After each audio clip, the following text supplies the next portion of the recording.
राजस्थान में एक जगह है चिड़ावा। वहाँ पर गाजर पाक बनाया जाता है। बहुत ही फेमस है और सिर्फ सर्दियों में बनता है। उसकी खास बात यह है, उसमें 2 लेयर होती हैं। गाजर का हलवे का टेस्ट भी आता है, साथ ही बर्फी का टेस्ट भी आता है। मतलब एक मावे की बर्फी और गाजर का हलवा, 2 चीज़ों के कॉम्बिनेशन से बहुत ही बेहतरीन बनता है। तो चलिए मिलके बनाते हैं शानदार सी रेसिपी।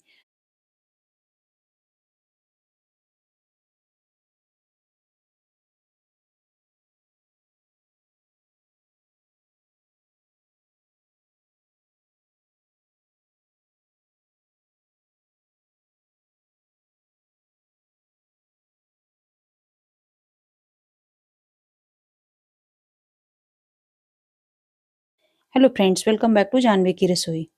देखिए, ये हमने 1 किलो गाजर ली है। गाजर सर्दियों में बहुत अच्छी मिलती है। पतली-पतली गाजर का इस्तेमाल करें, मतलब बहुत ज़्यादा पतली ना हो, पतली हो मीडियम, और उसका जो बीच वाला पार्ट है वो व्हाइट ना हो। देखिए हमारी गाजर में व्हाइट नहीं है। अगर बीच वाला पार्ट भी रेड होता है तो मीठापन ज़्यादा होता है।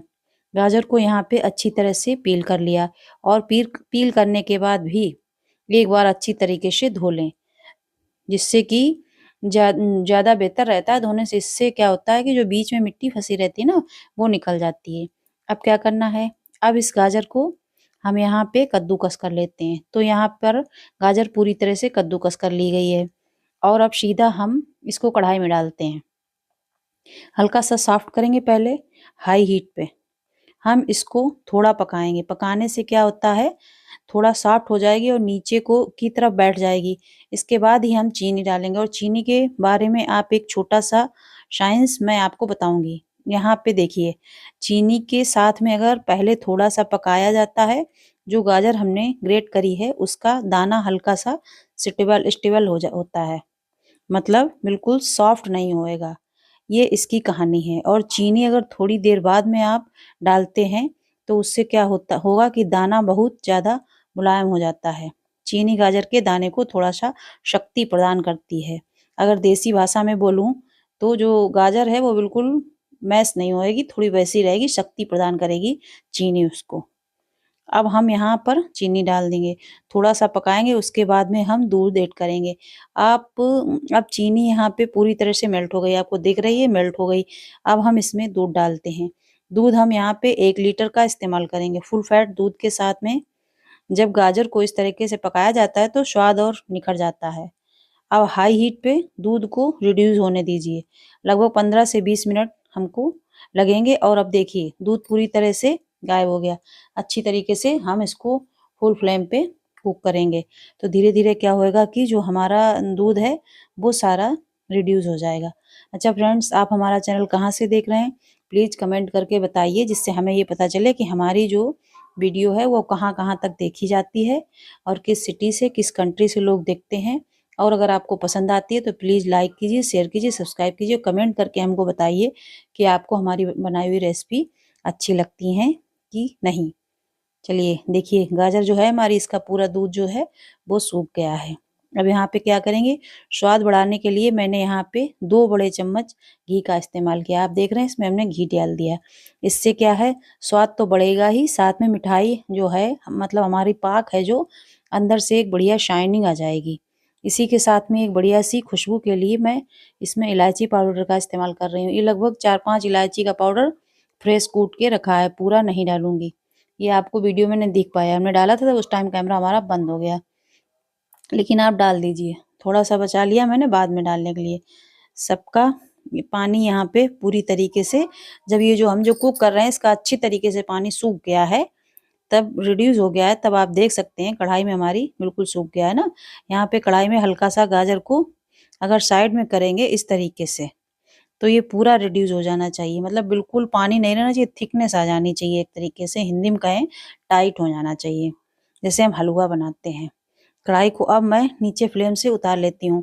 गैस कर दी बंद। अब इसे हम नीचे उतार लेंगे। स्वाद बढ़ाने के लिए मैंने यहाँ पे कुछ नट्स थे, उनको ग्राइंड कर लिया है। हमने इनको फ्राई नहीं किया। अगर आप चाहें तो इन नट्स को पहले थोड़ा-सा फ्राई कर लें, उसके बाद ठंडा करके फिर ग्राइंड कर लें। बट हमने क्या किया, ऐसा ही ग्राइंड कर दिया। फ्रेंड्स, हमने रात के 12 बजे आपके लिए ये रेसिपी बनाई है, क्योंकि कल प्रदोष भी है, तो प्रदोष और न्यू ईयर भी है, तो कुछ अच्छा मीठा घर का हेल्दी मिल जाए आप लोगों को। इसलिए हमने कहा कि प्रदोष में भी खाने का काम आएगा और न्यू ईयर की पार्टी भी इससे मीठे से शुरुआत हो जाएगी। इसलिए रात के 12 बजे हमने कल बना के रखी थी रेसिपी आपके लिए। अब क्या करेंगे, जो काजू बादाम के पाउडर को हम हलवे के अंदर अच्छी तरीके से मिक्स कर लेंगे। ये देखिए हमने डाल दिया, अच्छी तरीके से मिक्स कर दिया। ध्यान रहे कि मिक्सचर ग्राइंडर को बहुत ज़्यादा मत चलाएं, मतलब पल्स मोड पे चलाएं। थोड़ा चलाया बंद किया, चलाया बंद किया, चलाया बंद किया, वरना जो बादाम काजू उनका ऑयल होता है ना, तेल होता है, इंक्रीज हो जाएगा और चिपचिपी जैसी हो जाएंगी। थोड़ा थोड़ा करके चलाएं, ऑयल नहीं निकलना चाहिए, नहीं तो काजू बादाम का टेस्ट गड़बड़ हो जाता है और खाने में भी अच्छी नहीं लगती। साथ साथ में गाजर के पाक को एक हल्की सी, और डालना किस लिए है काजू बादाम डालने से एक तो हमारी मिठाई जो उसका टेस्ट बढ़ेगा, दूसरी बात जो हमारा गाजर का है वो, उसमें जो है एक हल्की सी रिचनेस आएगी, बॉडी देगा, मतलब जमने के लिए, बर्फी बनाने के लिए उसमें रिचनेस आएगा, इसलिए हम डालेंगे।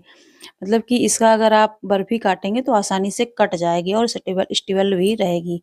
यहाँ मैंने यहाँ पे 250 ग्राम मावा लिया है। ये कटोरी में मावा है, ये हमने पहले बना के रख दिया था, मतलब खोया कल बना के रख दिया था, वही है। इसको हल्का सा मेल्ट करेंगे।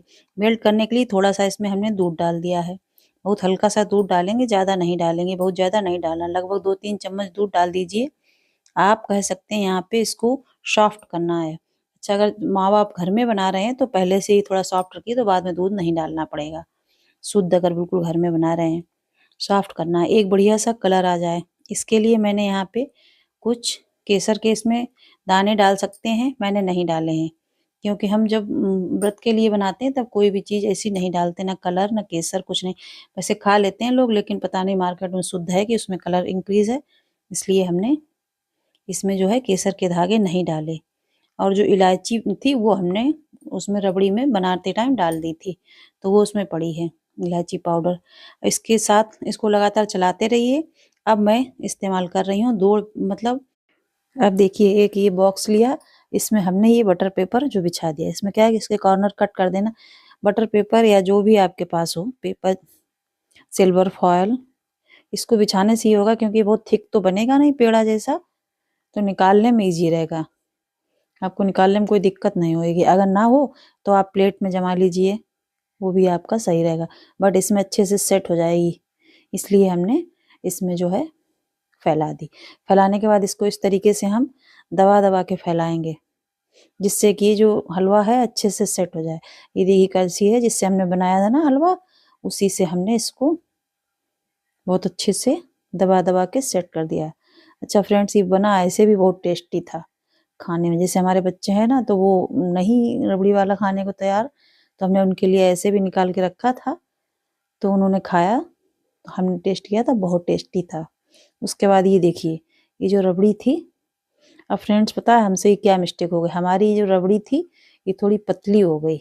आपको पतली नहीं करनी है। जैसे जब हमने गैस पे चढ़ाई थी ना उसको मेल्ट करने के लिए, तब दूध नहीं हमको डालना चाहिए था, क्योंकि जब हमने ये बनाया था घर में ही बनाया था मावा, तो हमने वैसे भी बहुत टाइट वाला नहीं बनाया था, हमारा कम वैसा था, लेकिन फ्रिज में रखने से ठीक हो गया था। ऐसा ही थोड़ा थोड़ा हम मेल्ट कर लेते, 1 चम्मच डालते, तो हमारी इसमें ये मिस्टेक हो गई, ये हमारी पतली हो गई। पीस तो निकल रहे हैं आगे आप देखेंगे, लेकिन बहुत बढ़िया वाले टाइट वाले नहीं निकल रहे हैं। तो आप जब बनाएं तो इतना याद रखें कि जो ये हमारी रबड़ी है, ये जो पतली, जैसे हमने जब चढ़ाई थी गैस पे बिना दूध डाले, वैसी ही टाइट रखे, जैसे हलवा बहुत टाइट है वैसे ही टाइट रखनी है आपको, इतनी ज़्यादा पतली नहीं करनी है। हमारे में ये प्रॉब्लम हो गई थी, तो आपको इस बात का ध्यान रखना है। अच्छा, आप चाहें तो ऐसी ही आप बंद करके फ्रीजर में 2 घंटे, और नॉर्मल, क्योंकि सर्दी का मौसम है, नॉर्मल 4 घंटे के लिए रख दें। बट हमने क्या किया, अच्छा इस तरीके से डिप डिप करने से क्या होगा, इसमें जो एयर भरी होगी या बबल्स होंगे वो निकल जाएंगे, तो ये और अच्छे से सेट हो जाएगी। हमने शाम को बनाई थी, रात को 12 बजे हमारी बन के रेडी हुई, फ्रिज में डाल दी थी हमने, फिर हमने दूसरे दिन सुबह निकाली। अब जैसे ये इतना हो गया, उसके बाद हमने इसमें पिस्ता काजू वगैरह जो ड्राई फ्रूट्स थे उन सबको इसके ऊपर स्प्रेड कर दिया, जिससे कि ये देखने में और अच्छी लगने लगी। वैसे हमने जो गाजर का हलवा बनाया ना, उसमें तो ऑलरेडी काजू बादाम पिस्ता सब ड्राई फ्रूट्स तो जो थे उनको हमने पीस के डाला था, ग्राइंड करके। ज़रूरत नहीं थी, लेकिन क्या है कि कोई गेस्ट ही आ जाएगा तो उसको खिलाने के लिए रखेंगे तो थोड़ा अच्छा होना चाहिए। तो इसलिए हमने इसमें ऊपर से ये देखिए का पिस्ता और वो थे काजू, उनको इस तरीके से स्प्रेड कर दिया। लंच बॉक्स था हमारा, ढक्कन कर दिया बंद, रात भर के लिए फ्रिज में डाल दिया। ये देखिए कितनी बढ़िया बन गई। अब ये देखिए इस तरीके से हमने आपको बताई ना अपनी प्रॉब्लम, वो रबड़ी हमारी थोड़ी नीचे से देखिए बढ़िया सा कट रहा है, बट ऊपर से थोड़ा ये हाथ में लग रहा है। तो आपको क्या करना है कि जो रबड़ी है उसे भी खूब थिक रखना है, क्योंकि वैसे भी वो गर्म था हलवा और उसमें तो पीस तो निकल रहे हैं बट थोड़ा टाइट नहीं निकल रहे हैं। वैसे दूध वाली बर्फी होती है ना लॉन्च, वैसे निकल रहे हैं। ये देखिए वो खा के हमने देखी, बहुत टेस्टी थी फ्रेंड्स खाने में भी। और जो ये हमारी रबड़ी है बिना चीनी की है, हमने इसमें चीनी नहीं डाली थी, तो ये और भी अच्छी लग रही थी। पहले मीठा थोड़ा, फिर कम मीठा, ज़्यादा मीठा। तो इस तरीके से आप बनाइए, खाइए और सभी को happy new year. Hello, bye bye, thank you. स्वस्थ रहो, मस्त रहो, व्यस्त रहो।